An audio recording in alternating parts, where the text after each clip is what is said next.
24 फरवरी से रूस और यूक्रेन के बीच जंग जारी है। फिलहाल रूस के राष्ट्रपति व्लादिमीर पुतिन ने अपना अगला टारगेट फिक्स कर लिया है। खार्किव प्रांत ही राष्ट्रपति पुतिन का अगला टारगेट है। लिहाजा उनके फरमान के बाद रूसी सेना खार्किव में तबाही का बारूद बरसा रही है।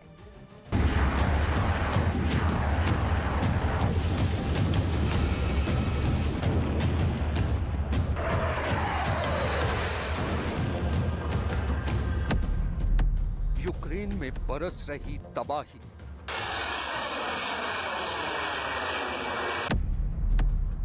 मिसाइल हमलों से थर्राया खार्किव।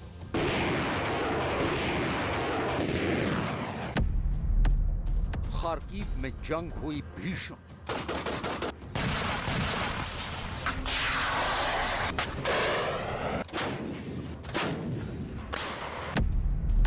पुतिन का 5वां टारगेट लॉक। यूक्रेन के डॉनबास इलाके के लुहांस्क प्रांत पर रूस का परचम लहराने के बाद रूसी सेना का मनोबल बढ़ा हुआ है। लिहाजा अब रूस के राष्ट्रपति पुतिन ने अपना अगला टारगेट फिक्स कर लिया है और उनके फरमान पर रूसी सेना ने उनके अगले टारगेट की घेराबंदी शुरू कर दी है। दरअसल राष्ट्रपति पुतिन का अगला टारगेट है खार्किव प्रांत। खार्किव प्रांत यूक्रेन रूस की सीमा से सटा हुआ इलाका है और इस इलाके के कई शहर और गांव 24 फरवरी से ही रूसी सेना के निशाने पर हैं। ISW यानी American institute for the study of war का दावा है कि रूस यूक्रेन के खार्किव क्षेत्र को अपने कब्जे में करने की योजना बना रहा है। लिहाजा उसकी फौज खार्किव के कई इलाकों को निशाना बनाकर उन पर हमले कर रही है। रूस ने 24 फरवरी 2022 को यूक्रेन पर 4 मोर्चों से अपने स्पेशल ऑपरेशन की शुरुआत की थी। उत्तरी मोर्चा। रूसी सेना ने बेलारूस से सटे यूक्रेन के उत्तरी हिस्से से राजधानी कीव पर हमले की शुरुआत की थी। उत्तर पूर्वी मोर्चा। रूसी सेना ने यूक्रेन रूस सरहद यानी यूक्रेन के उत्तर पूर्वी सीमा से भी राजधानी कीव की तरफ बढ़ना शुरू किया था। पूर्वी मोर्चा।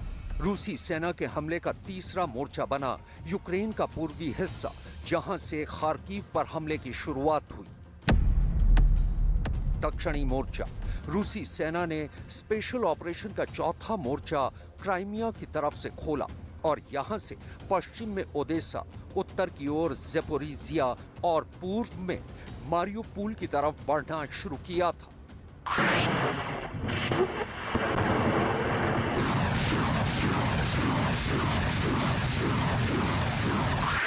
जंग के शुरुआती दौर में ही रूसी सेना को राजधानी कीव समेत जंग के कई मोर्चों पर शिकस्त मिली और उम्मीद से ज्यादा नुकसान उठाना पड़ा। लिहाजा रूस के राष्ट्रपति व्लादिमीर पुतिन ने अपनी रणनीति बदल ली। American institute for the study of war के दावे के मुताबिक रूस अपनी एक खास रणनीति के तहत खार्किव शहर को निशाना बना रहा है। दरअसल रूस के पास खार्किव पर कब्जा करने की कई वजह हैं।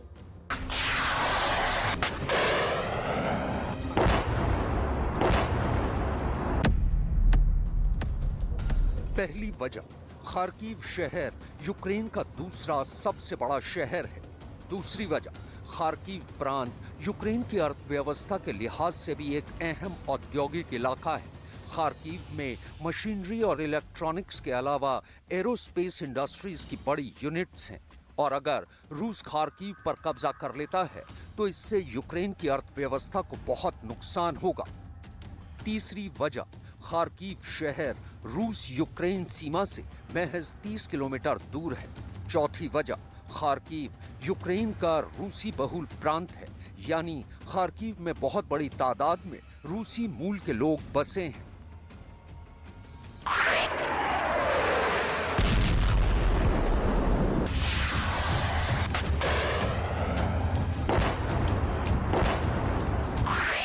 American institute for the study of war का दावा है कि इन सब कारणों के चलते रूस खार्किव पर कब्जा करना चाहता है और अगर वो खार्किव पर कब्जा करने में कामयाब हो गया तो जंग खत्म होने के बाद भी रूस खार्किव से अपने कब्जे को कभी नहीं छोड़ेगा। यूक्रेन भी राष्ट्रपति पुतिन के इस प्लान से अच्छी तरह से वाकिफ है। लिहाजा यूक्रेन की सेना 24 फरवरी से ही खार्किव की जंग में रूसी फौज को मुंह तोड़ जवाब दे रही है और आज भी खार्किव की हिफाजत में मुस्तैदी से तैनात है।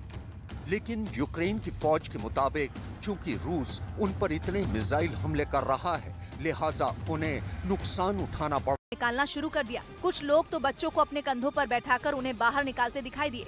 बाढ़ की वजह से अंडरपास में इतना पानी भर गया था कि बस आधी डूब चुकी थी। बच्चों को निकालने के लिए लोगों को काफी मशक्कत करनी पड़ी। बताया जा रहा है कि स्कूल बस में करीब 30 बच्चे मौजूद थे, जिन्हें सुरक्षित निकाल लिया गया। इधर देश में खाने का संकट खड़ा होने से रोकने के लिए रूस यूक्रेन जंग का सबसे ज्यादा खामियाजा यूक्रेन के बेगुनाह नागरिकों को उठाना पड़ रहा है, क्योंकि जंग की वजह से उनके आशियाने मलबे में तब्दील हो चुके हैं और वो अपनी जान बचाने के लिए खाना बदोशों की तरह एक शहर से दूसरे शहर में महफूज ठिकानों की तलाश में मारे मारे फिर रहे हैं। यूक्रेन जंग के दौरान फिलहाल जिस तरह रूसी सेना खार्किव पर गोलाबारी और मिसाइल हमले कर रही है, उसे देखकर तो लगता है कि रूसी फौज खार्किव को ही तबाह करने पर तुली हुई है। आइए आपको खार्किव के मैदान जंग की एक तस्वीर दिखाते हैं, जिसे देखने के बाद आपको अंदाजा हो जाएगा कि खार्किव में जंग के क्या हालात हैं। सिरको यूक्रेन की खार्किव टेरिटोरियल डिफेंस टीम की 228वीं बटालियन के कमांडर हैं और फिलहाल अपने घायल साथी की मदद करने की कोशिश कर रहे हैं।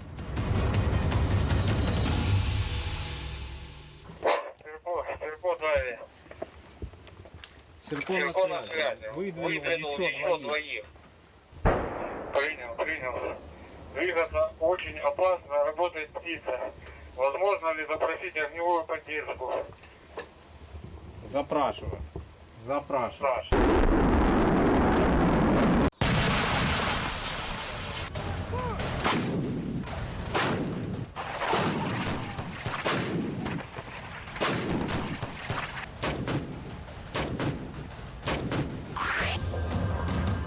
मैदानी जंग की तस्वीरें तो आपने देख ली। आइए अब आपको रूसी फौज के हमले से खार्किव के अलग अलग शहरों और गांवों में फैली तबाही और मातम की तस्वीरें भी दिखाते हैं।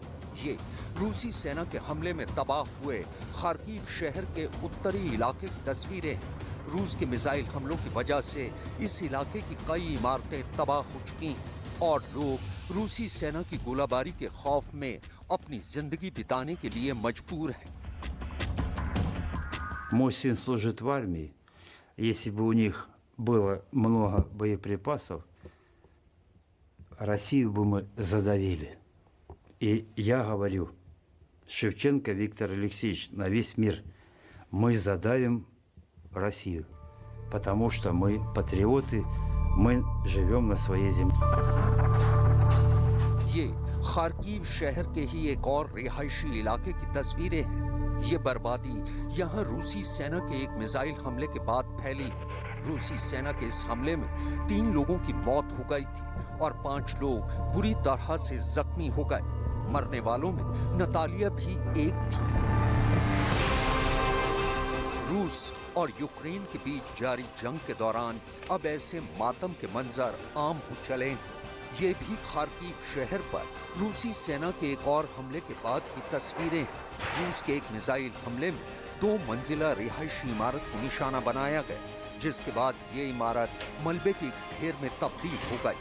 फिलहाल राहत कर्मी मलबे में दबे लोगों को बचाने की कोशिश कर रहे हैं। Сказать бы, за детей я бы их сама порвала. Хотя я по национальности русский человек. Я бы их сама порвала, просто. Это ж хорошо не было никого, хорошо никого не убило. 2 минуты дети ехали, 5 деточек ехало сюда, там их бомбили. И вот это, вы представляете, что было? रूसी सेना की गोलाबारी, हवाई और मिसाइल हमलों में खार्किव शहर के रिहायशी इलाके ही तबाह नहीं हो रहे हैं, बल्कि रूसी फौज के इन हमलों में शहर के स्कूल भी तबाह हो रहे हैं। ये तस्वीरें खार्किव शहर के एक तबाह हुए स्कूल की ही हैं। फिलहाल मलबे में तब्दील हो चुके स्कूल की इमारत में जिंदगी के निशान ढूंढने की कोशिश हो रही है।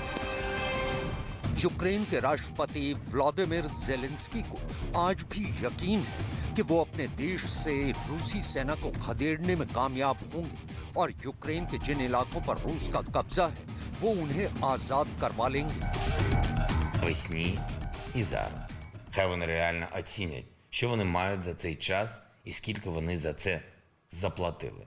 Бо теперішні їхні доповіді так само підуть прахом, як і тодішні. Поступово ми рухаємось вперед і на Харківщині, і в Херсонській області.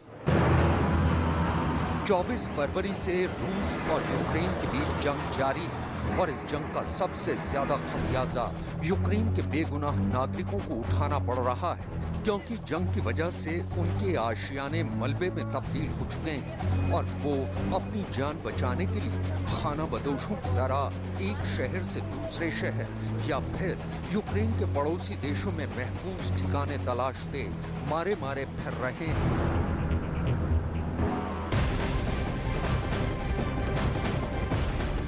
इस वक्त की बड़ी खबर आपको बता दें, अमृतसर कोर्ट में लॉरेंस की पेशी हो गई है। राणा कंदवालिया केस में लॉरेंस की पेशी हुई है। आज रिमांड खत्म हो रही है लॉरेंस की, उसको लेकर ये पेशी हुई है। इस वक्त की ये बड़ी खबर, अमृतसर कोर्ट में लॉरेंस बिश्नोई की पेशी की खबर सामने आ रही है। आपको बता दें कि राणा कंदवालिया केस में लॉरेंस बिश्नोई की पेशी की गई है क्योंकि आज लॉरेंस की रिमांड खत्म हो रही है। ये बड़ी खबर, भारी सुरक्षा के बीच लॉरेंस बिश्नोई की पेशी हुई है। लॉरेंस बिश्नोई को 5 दिन की पुलिस कस्टडी के बाद अमृतसर कोर्ट में पेश किया जा रहा है और ये गाड़ियों का काफिला है जिसमें लॉरेंस बिश्नोई आया। भारी सुरक्षा व्यवस्था के बीच में इस गैंगस्टर को पेश किया गया है। इससे पहले 5 दिन की पुलिस रिमांड पुलिस को मिली थी और उससे पहले 8 दिन की, यानी कि कुल 13 दिन की पुलिस रिमांड लॉरेंस बिश्नोई की मिल चुकी है। देखिए इसी गाड़ी में लॉरेंस बिश्नोई है और अदालत के अंदर दाखिल होते हुए, और राणा कंदवालिया का मर्डर केस था, उस केस में चंडीगढ़ पुलिस ने तफ्तीश की थी और उस मामले में रिमांड मांगी थी। और आज के दिन भी फिरोजपुर और अन्य 2 जिलों की पुलिस यहाँ पर आई हैं, अपनी अपनी अर्जी अदालत में लगाएंगी रिमांड लेने के लिए। तो कुल मिलाकर गैंगस्टर लॉरेंस बिश्नोई अभी भी पंजाब पुलिस के उसके कस्टडी में रहने की पूरी संभावना है, क्योंकि अमृतसर पुलिस के बाद मुक्तसर साहिब, फिरोजपुर पुलिस अपनी रिमांड एप्लीकेशन लगाएंगी और रिमांड हासिल करने की कोशिश करेंगी। भारी सुरक्षा व्यवस्था के बीच गैंगस्टर लॉरेंस बिश्नोई पेश हुआ है और अब देखना ही है कि अदालत किस पुलिस की दलील मानती है और क्या क्या बातें ध्यान में रखती हैं जिरह के दौरान।